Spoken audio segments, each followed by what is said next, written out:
Hello, everyone, and welcome to Sphere of Being, the podcast that looks at how do we show up as leaders? How do we impact those around us, our businesses? They could be our colleagues, our staff members.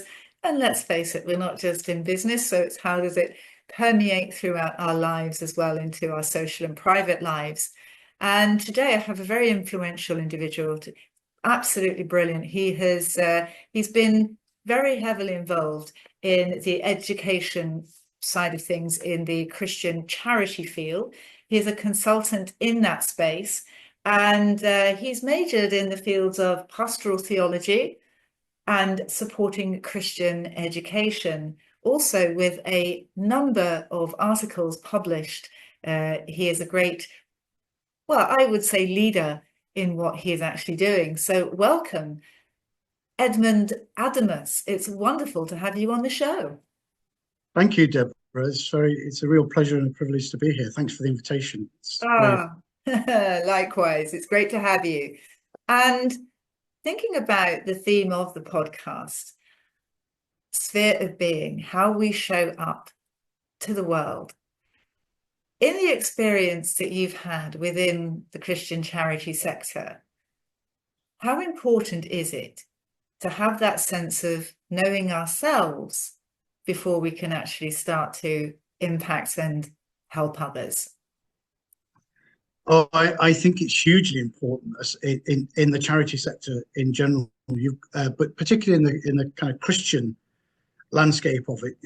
If you're not clear about why you're a Christian and why your Christian faith not just motivates you but defines you really, then you're not going to be much use. So particularly if you're in any kind of position of influence or leadership.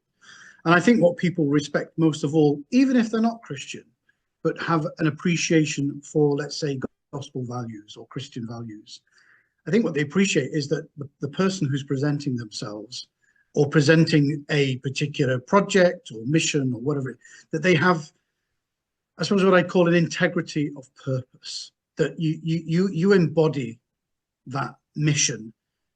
You don't just articulate it well and can describe it well, but that it's something you personify, depending on what that mission is. I mean, I've been involved in lots of different types of Christian orientated projects over the years, but for me it kind of boiled down to, I suppose, speaking with quite a degree of passion about the thing you're trying to advance, or what it is, the cause it is you're trying to support, that is of service and help to others. I think that's absolutely critical. And you mentioned something about Christian values, and that you don't necessarily have to be Christian to hold Christian values. Values are one thing, and then internalizing those values is something else. Could you delve into what are Christian values? Yeah, no, good question. Because values can be a lot of so-called values these days can be value-free, or rather neutral values, in the sense of, oh, we just have to be nice to each other and all get along and it'll be fine, won't it? That's just naive at best about the way society runs and functions. But for me, when we're talking of Christian values, it has to be values / teachings, because we're talking about adhering to and being faithful to and being energized by a person, and that's the person of Jesus Christ and his teachings, and whether that's obviously directly from the scriptures, and in particular the Gospels, what he said, what he did, how that was communicated to us by his disciples, but then subsequently over the centuries and over millennia, how that's been synthesized into particular doctrines or particular traditions and customs throughout the very different Christian churches, and how that impacts on your life as an individual and on our society as groups. And, we can look at the history of the world, we can look at political history, we can look at church history, and we've seen the ebb and flow of the impact of Christ's teachings on societies, on cultures, and on the lives of individuals. And what appears to be, well, I think what happens is there's a rhythmic pattern of, if you like Christ's death and resurrection, the church goes through a dying and a rising again, over and over again, depending on what's happening around it in society at large. And I think we're witnessing something of that in our own era at this particular time as well. There appears to be, one might say, a reawakening in many people's minds for the newness of gospel teaching, of gospel values, of Christ's unique influence on the history of the world, and that the spiritual benefit, if you like, that comes with that. And there's all sorts of theories and ideas about why that's happening. But it's interesting that here, those of us who are living now in 2025, particularly in Europe, are witnessing something of a resurgence, I think, of interest, particularly from young people, in what we might say are Christian values, gospel values, but particularly, Christian witness, Christian doctrines that appeal to human flourishing. I think this is a very interesting subject, because you mentioned about the fact of death and rebirth. And of course, as human beings, just from a biological perspective, we are constantly dying and we're constantly being reborn just from our biology. If you're thinking of our skin, it dies and then new skin comes around 27 days. Our hair is basically a waste product that comes out. Our skeletal structure, I think they say, again, I'm not a biologist, but I think it's about every 7 years that reinforces itself and then regenerates. So we're going through, and also our ideas. Now, the thing is, again, our ideas die so that we don't have to, because ultimately when people say, oh, well, I'm a predication of my ideas and I'm an amalgamation, well, they change all the time. And this is what I'd like you to go into, in the fact that, yes, we are always in this state of death and rebirth as far as our own physical bodies are concerned.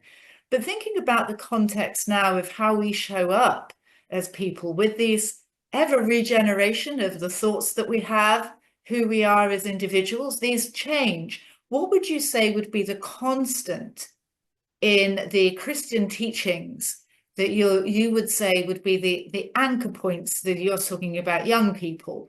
What would they be that people then want to internalize and start to become something which they live by?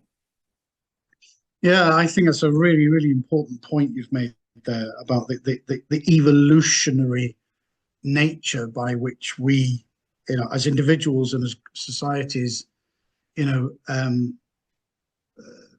evolve, obviously, over time in the way we think about things, the way we determine good from evil, what's for the common good, what's for the individual's benefit, etc. Whilst holding on to, as you say, as you put it,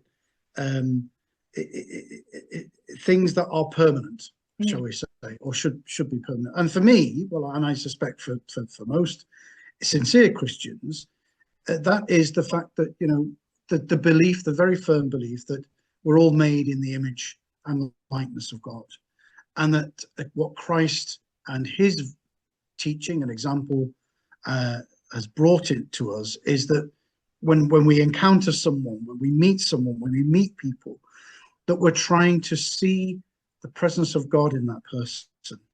That it's not who they are or what they do that gives them value. They have an inherent value, full stop, by virtue of being a fellow human being, and that we believe in a Redeemer who died for us all on the cross and rose again to save us all, without distinction. So for the individual Christian, it's holding on to that very simple but incredibly challenging teaching of Christ, which is, to love your neighbor, to love your enemies as you love yourself. Now, that sounds so mind-blowingly impossible to achieve, and on one level, on a human level, it kind of is, particularly where challenge to love your enemies, love those who hurt you, those who persecute you, those who cause difficulties for you in life. But then when you just simply transpose that into the language of spirituality and through the theological lens, it's Jesus' choice of words are very important. He said to love everyone, to love those who persecute you. He didn't say like. So that's very important, because we tend to love and like our friends, our family, our colleagues who we admire, lots of people. But having a heart for love, i.e. true Christian charity, for those perhaps we don't get on very well with, or even very difficult to get on, or rub up against us, etc., in terms of friction. Well, loving them is not insurmountable, because what's the very least of that Christian love that we give to those types of individuals, that we certainly don't wish them any harm? They may be difficult to get along with. We may have sorts of, understandable little resentments towards them, but we certainly wouldn't wish them any harm. And if things were different, we would hope that the friction wouldn't be there. So I think that's that in that sense, if we're achieving that, then we are loving in a Christ-like way. Obviously more is demanded of us. Yeah, but interestingly enough, we could be the object of somebody else's dislike, and we all think we're pretty cool. So, there we are. There lies the rub, in the fact that we don't see ourselves as others see us. That's the thing. Somebody might go around going, "Oh my goodness me, Deborah. Oh no, not in a million years. How am I gonna? Oh no, I don't want to be in her company." But and that's humility. It takes humility to acknowledge that, doesn't it? I read something recently which really made me think that it was I thought it was maybe a writing of a saint or something, where they said, that difficult person at work, or that difficult individual that is really kind of gets under your skin. Sometimes the Lord permits those people into your life because you're looking in a mirror. There may be an aspect of something about their character that really knocks you, but actually the Lord is saying, and now work on yourself. In a kind of subliminal way. And the only way to embrace that as a truth is to say, be humble and say, I am by no means the finished product. Far from it. The longer I live, the more imperfect I feel I am. And I think, coming back to what you said earlier about changing of ideas and transformative ways at looking at the world and at yourself, for me personally anyway, that has been a 30-40 year journey now of continuous study and self-reflection. I've never not continued to research and study about human behavior, Christian theology. I got my qualifications a long time ago, but one of the things I learned very early on in my years of ministry was once you get through your kind of graduation and get through and you've achieved your big thing, your study never stops. You must continually study and apply yourself to new ideas. And at the very, very basic level, as new things come along, like, for example, AI, for example, you must at least strive to have what my old professors would say, a gentleman's knowledge of the subject. So, don't be afraid to expose yourself to new ideas and learn about new ways of thinking or technologies or whatever it may be, just so that at the very least you're kind of on top of the subject. You don't have to be an expert in it, but at least be aware of it, have an intelligent opinion to share about it, etc. And I think that's particularly important if you're a parent, you have children to consider and their development and their growth. So yeah, it's never boring, I guess, and with a Christian perspective on things, it's especially interesting. I'm going to take you right back to the beginning where you said, love your enemy as you love yourself. Now, unfortunately, in this world, we're having terrible statistics of suicide, depression, anxiety, mental health issues. Young people are cutting and harming themselves. Now that strikes to me, and I've been there myself, so I'm speaking from experience here. I didn't like myself, let alone love myself. Now, how are we meant to love others as we love ourselves?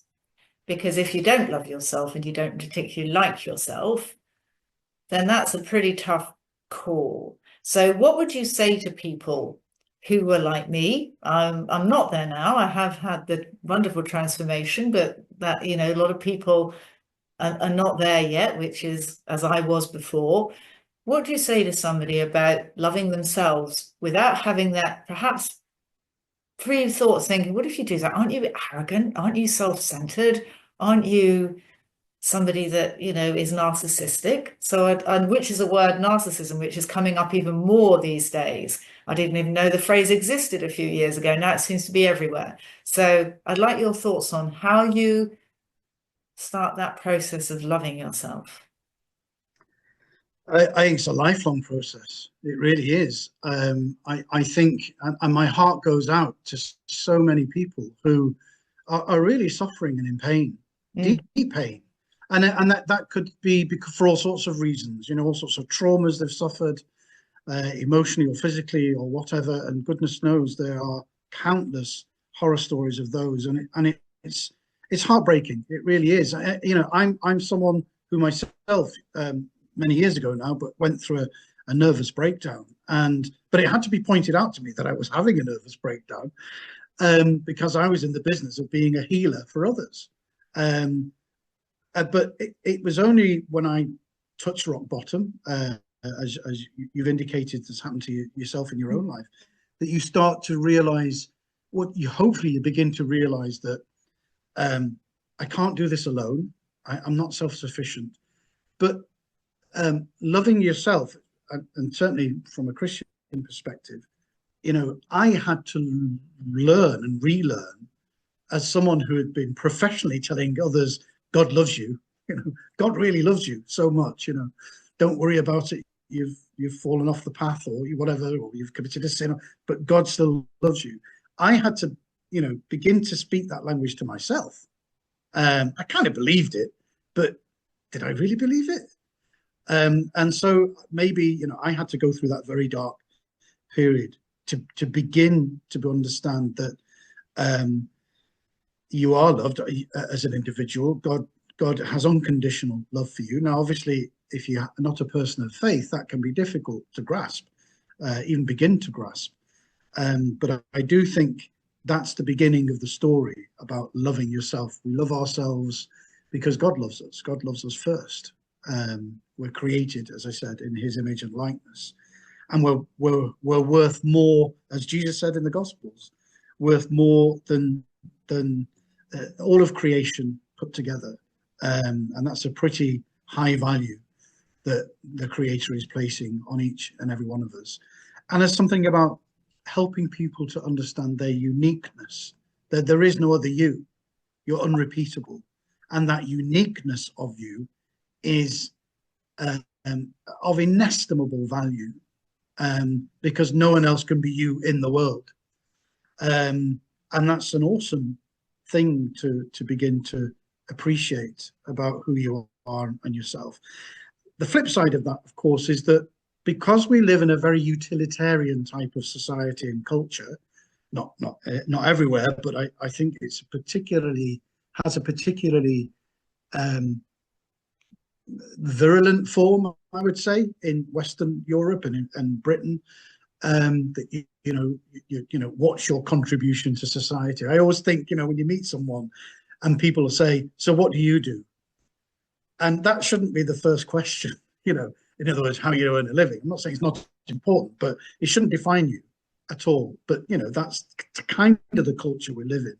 And I think it's a shame because it gets in the way of personhood, and who you are uniquely, your story, where you've come from, the good, the bad, and the ugly of it, and what your dreams are.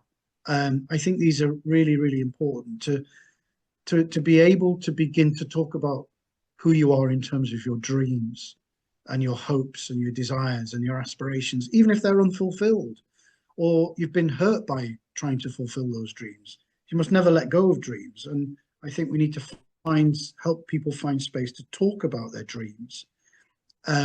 Interestingly enough, I was looking at a project recently, which it's an organization, a Christian organization that's trying to advance awareness and engagement with mental health. And mental health, as we know, has been a bit of a taboo subject for lots of people over many years. People are talking about it much more freely and openly now, and that's a good thing. It's great when particularly celebrity individuals talk about their mental health struggles and how they've overcome them, etc. And we just have alluded it to on this podcast, haven't we? About, Yeah, exactly. we're far from perfect. Yeah, Absolutely. and I think the reason why it's important to talk about it is because, particularly from a faith perspective, is that we'll talk about our emotional well-being, our material well-being, our physical well-being. We should also talk about our mental well-being. So if from a faith perspective, a Christian perspective, we know that prayer, worship, praise, whatever, nourishes our soul and therefore our heart, mind, and body. Well, and we take care of our spiritual health, we take care of our mental health. And being, again, it's about being alert to, well, what are the signs of mental health?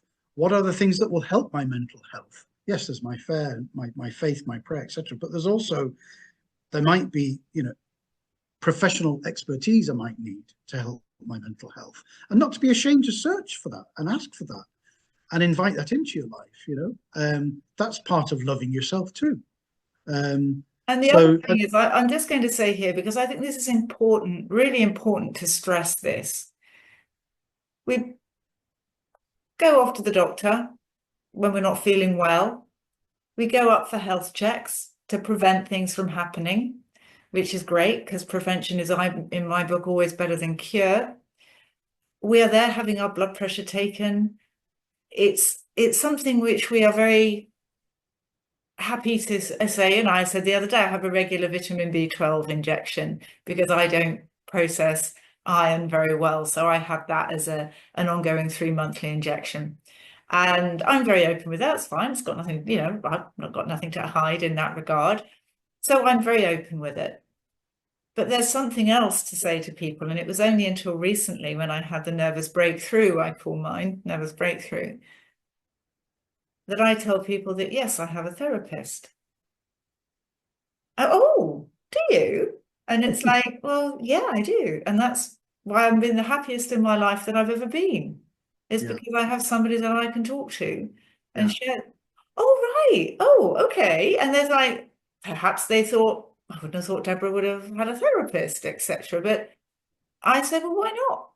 Because you know what? If I wanted to learn or improve my very, very bad tennis, I'd probably get a tennis instructor. If I have my hair done, but I don't do it myself, I go to a hairdresser. It's one of those things which you can tell other people certain things, but when it talks, as you rightly say, about your mental health, which is extremely important because it's kind of like what dictates your outward view of the world and your reality as you see it, then let's break down the barriers, working with each other to say, yeah, I have a therapist. And that's just like I've got a GP, or, I have my hair done, or let's treat it as just a normal thing in life that you go to keep yourself in tip-top condition. Absolutely, and that goes for people who maybe they're blessed with, a great partner in life, or they've got great close friends who they can open up to, which is fantastic. We all need really good, reliable friendships to thrive and survive. But in inviting someone like a therapist or a counselor, or even a spiritual director into your life that you can go to with some regularity or whenever you need, to simply share maybe aspects of who you are or what you're going through that you might not share with those, even with those who you implicitly trust. And what's the benefit of that? The benefit of that is that this professional, if you like, who has your best interests at heart, is a kind of there's a healthy distance, there's a healthy boundary there in the relationship that can't be blurred because of their professional integrity. There's the huge safeguard of confidentiality about it, which is, precious, so precious that you can literally offload anything you like and it will not go any further. You kind of have a cast iron guarantee of that. And that brings such a level of security, I think emotional security to that relationship, that if you do hit a crisis or you're going through a very challenging time, or indeed you're going through a really great patch, but you want to share particular aspects of how that's impacting on your personal development, to have that echoed back to you from this extremely objective but empathetically friendly source is invaluable, and I highly recommend it. I mean, I don't have regular therapy, but I have had therapy and I've had counselling, and it's gosh, I've never said, well, that was a waste of time. It's far from it. Absolutely. And the other thing is, I know you're more experienced than me on this, but I've also viewed confession, which is a practice within a Christian community where you confess to the religious elder, the priest, or whomever it may be in your community, and they again are sworn by an oath of confidence that you can express your confession. And the other thing is, I think that verbalizing something, this will say again to people out there, is they say a trouble shared is a trouble halved. And sometimes we don't wish to burden those who are close to us and our loved ones, because people have got lots on, people have got their own issues.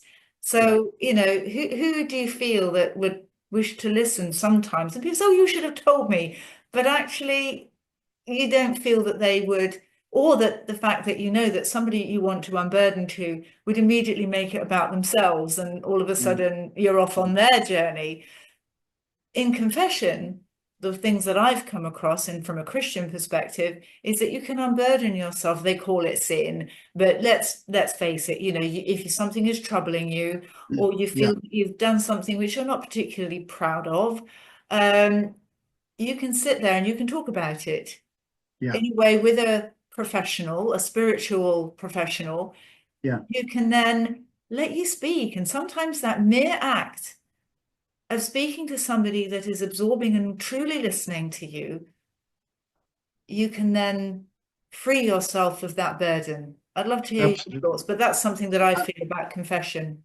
Yeah, absolutely. Well, I was someone, as you know, was in ordained ministry for quite a number of years. So I had the privilege of being a confessor, a priest who heard confessions of many thousands of people in my time. And it was one of those aspects of priestly ministry which I actually enjoyed most. And if I'm honest, I miss most of all. Why do I say that? Because, again, the unique privilege that you have of bearing the burden of knowledge of other people's troubles and sorrows and sins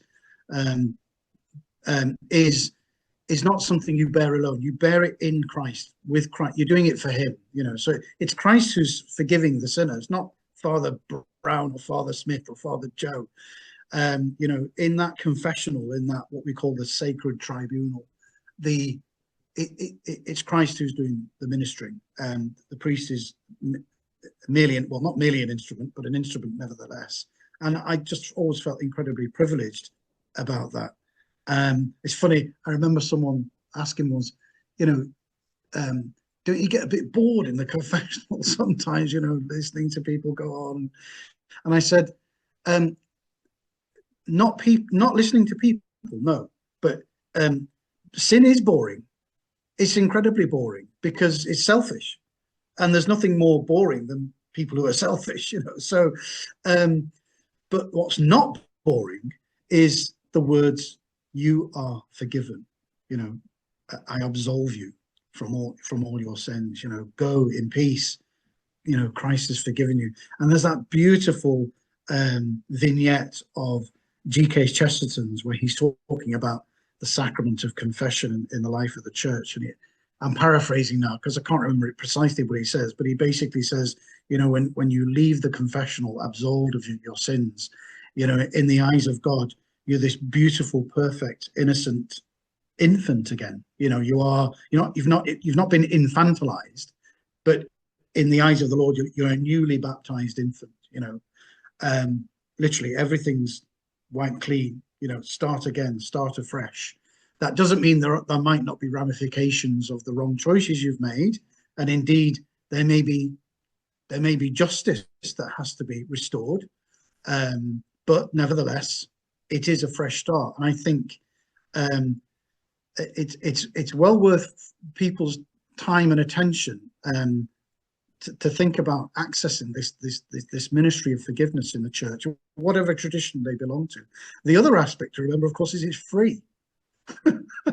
There's no price tag. There's no price that the therapist is interesting, isn't it? But free, but hugely valuable. Don't underestimate the fact that people go, if it's for free, it can't mean much. Oh, yeah. Absolutely. I mean, from personal experience, it's hugely beneficial. Yeah. But I'd also like to draw a point to people, because sin has it's a very emotive word, as is God to people. And, I understand where people may rail against both of those words. But ultimately, the word sin comes from an archery term, which I'm sure you're aware. It means missing the mark. Yeah. It means your aim was not true to the mark. And when you think of it in those terms, and if you're thinking of the highest good, so a value hierarchy, what we do, and this is why, for me, it's important to live within a value hierarchy, where I'm looking above something of myself, because I'm only as good as I can perceive. So ultimately, if I look above myself as something higher, my higher self, my higher power, God, in that sense. So when I look and see how I can spiral upwards, if I then do something which takes me off that course into a downward state, that is sin. Because I have not aimed true. I have not got my bow and arrow, and I haven't gone for the bullseye. I've shot it off and it's hit a tree or something. It's like having a golf ball and you shoot it, or whatever you do, you can hit it into the rough. It's not on the fairway. Yeah. And golf is a great analogy, because you've got to get it into that little red hole, and there's a flag on the top of it. And you know what? So you're aiming towards that flag, and you've gone miles off, and you've sliced it or you've diced it, or whatever you do in golf. And so then you have to go around the bushes searching for it, and so they've gone off the mark. And that is what sin is. And yes, it can have horrific consequences, all sorts of going off the mark. But when we look at it, we think, where was our aim not true? But you know what? While I wallowed in self-pity and self-victimhood, and that life had cursed me, and I'm not saying that I was wrong to think that at the time, because I didn't know any better.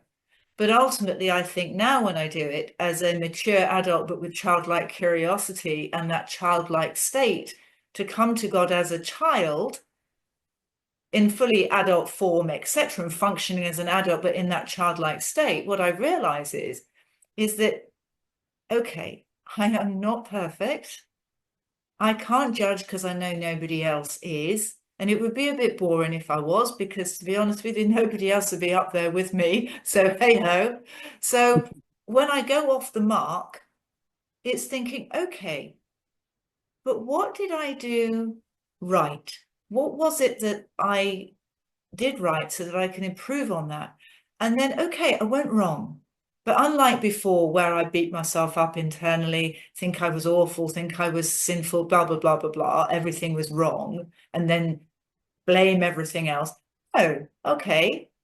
Innately, I'm a decent person. I've got that going for me. Now, I wasn't a decent person before, but I've got that going for me now with the grace of God. Where did I err? Where did I sin? And how can that then be brought back into the pathway? And then I have to mop up the mess, like we always do. If you spill your milk, you've got to wipe it up and clean the area where you've done it, and make sure it's nice and clean again. And then you start again. And to exactly. me, that's a great comforting way of thinking. So I've sinned. Yes. And I'll probably do it multiple times a day in various elements of it, which is okay. Because when I went to the gym the first time, I could hardly do anything without being out of breath and not being able to walk down the stairs and all that kind of thing because my legs were like jelly. Mm, But over time, I got stronger. Over absolutely. time, I could do more. I could push more weights. I could run more on the treadmill. It's baby steps. And then all of a sudden you have a spurt. I did have a spurt of growth. And Yeah, then you go back a bit, and then you go forward a bit, and back and forth and back and forth, and then you have another spurt of growth. And that's what life is, isn't it? I think. absolutely, absolutely. I remember a priest friend of mine years ago saying to me, he said, at the end of the day, the vast majority of us have got one foot pointing to heaven and the other on a banana skin. It's just, we're only human. Mistakes will happen, sometimes willfully, sometimes through benign neglect, most of the time through benign neglect, really. Um, but what keeps us moving forward is the belief and hope and aspiration that at the end of all this, there will be a permanent state of perfection. That there will be just endless joy. There'll be no more tears, no more suffering, no more sorrow, and that we have to hold on to that. And that each day as we move ever closer towards that goal, that dream, that God's dream for us, that we try to keep moving in the right direction. After all, who are the saints? The saints in heaven. Who are they? They're forgiven sinners. You know, some of them have been marked out as particularly heroic in their virtue, but one day that's who we want to be: a sinner who's been forgiven and has been brought to perfection. And each day is an opportunity to keep moving in that direction. Sometimes it'll be 3 steps back, 2 steps forward, but it's the trying, it's the never giving up that counts. That's what counts, never giving up. Because we know where despair comes from, and lack of hope, and that's not from God. So whatever it is in life, whether it's people, places, hobbies, professional life, whatever it is, so long as all those individual choices and choices collectively keep us feeling that we are a person of hope, then we're making the right choices. It's only when the choices deny us hope, deny us joy, that they're the wrong kind of choices. So, and I think it's terribly important to keep things simple. Life is, life these days is it runs at such a relentless pace. The demands that are made on us. I think when we had our initial conversation the other week, we were talking, weren't we, about how I think we're the first. This is the first time in human history where our species is inundated with demands on our attention, not least through technology. We've never been designed. We were never designed for that high octane level of things constantly demanding our attention, particularly our cognitive functions, which is why screen culture and addictive patterns of behavior with the internet are so worrying, particularly where young people are concerned. And so it means that whatever it is that we adopt in life that helps us just, have a gentler pace with ourselves, whether it's going to the gym or praying or exercise or friends or social or all of it, just being kind to ourselves is hugely important. I think more important now than ever before in our human history. Because we live in a culture that's dominated by how productive are you? What's your contribution to GDP and all this kind of stuff. I'm not saying that's not important, but it's not the be all and the end.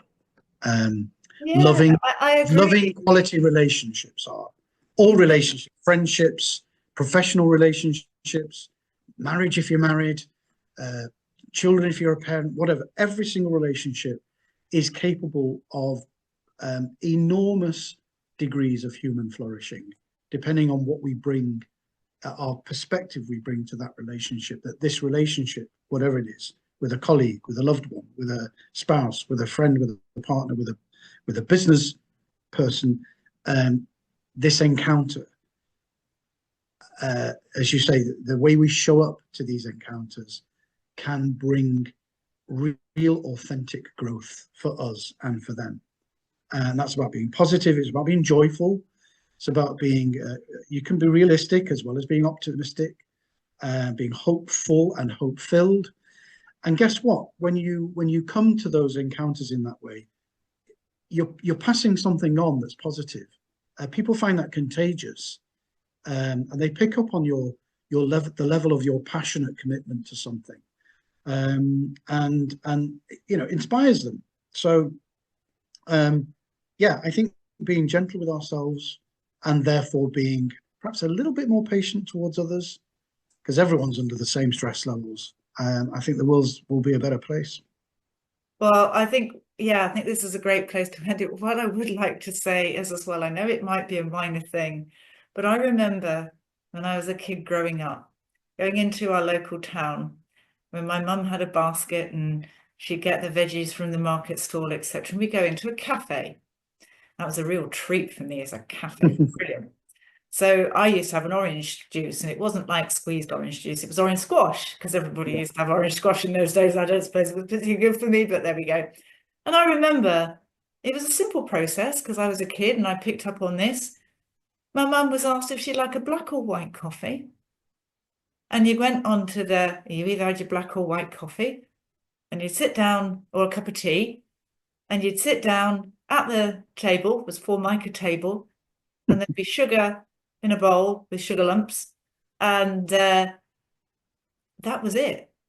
I went into a well-known coffee shop the other day, and I was asked, would you like I asked for what I wanted, and they said, oh, would you like sprinkles on top? I said, no, I'm fine. Would you like some syrup with that? No, that's fine. Would you like it large, small, or medium? Medium, because they all use their own words for it. Would you like something else with it? Would you like something else with it? I'm like, no, I just want a coffee. I just want a coffee. And they said, oh, and can I have your name? And by the end of it, I'm like, what's my name? What's my name? Bamboozled. I know. It's crazy. And literally, I'm like, oh my goodness me. I've been bombarded by a series of decisions, and it just took me back to that coffee shop, black or white. Yeah. That's it. Yes or no. Tea or coffee, black or white, and that was it. That's all the decision you had to make, and you went to your seat and off you went, and they got you your coffee. And now we're just like, wow, the choice is crazy, but there you go.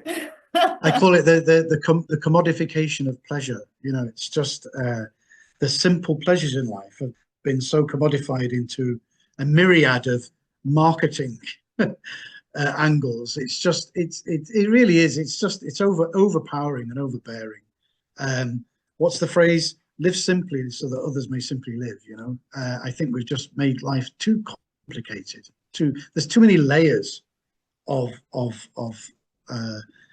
stuff going on. But anyway. Oh, well, that's it. So I know I'm older, and the younger people going, oh, you're a dinosaur, for goodness sake, get rid of yourself. And I go, well, yeah, probably. Oh. Well, Edmund, thank you so much. And how can people get hold of you? Yeah, okay. Well, I have a couple of websites. One of my main websites is the educational resource I do, which is fertileheart.org.uk. And you can reach me on Edmund at fertileheart.org.uk, where lots of these ideas and principles I've been sharing in this podcast go into more depth in that area. So feel free to contact me on that via that website. And I'm also, with another hat on, I work for a commission of inquiry into discrimination against Christians in society. So, and that's office at cidac.org.uk. So either of those emails, or websites, fertileheart.org.uk, cidac.org.uk, you can get hold of me. Lovely, thank you. And all the details, everybody, will be in the show notes. Edmund, thank you so much. It's been a real lovely time to have a chat with you. Some wise words as well. And if anybody is in the point where you're thinking it's too much to cope, seek somebody out for help. There are lots of people there who would love to listen to you and provide you with information. That could be a GP, it could be a spiritual leader, it could be somebody like I have, a therapist or a counsellor. Don't be on your own. Not at all. Yes, Not you're at, very and just to add special. that I am available if people. I am available for kind of spiritual development coaching as well. In that field, if people want that kind of help, I'm more than happy to help with that personal, moral, spiritual development side of things. And I'd say, I don't think you necessarily need to be a Christian. I Not think at all. that's something, living life with value and principle is a human being thing rather than, a necessarily religious or a particular faith-based system. But again, I think Edmund's got a wealth of experience from the world as well, which is important, and also is not judgmental and isn't going to try and fit you into a box, etc. He is there to help people to grow and develop in their spiritual path and get joy out of life, because I tell you what, it's wonderful. It really is. Yeah, we don't know the bad things happen, but it is wonderful. And I tell you what, I'd rather be looking upwards than downwards into the pit, because when times are tough, you can actually make them a lot worse by doing that. Absolutely. Absolutely. Oh, thanks everybody for listening and watching. It's absolutely a wonderful thing to have you with us. Thank you so much.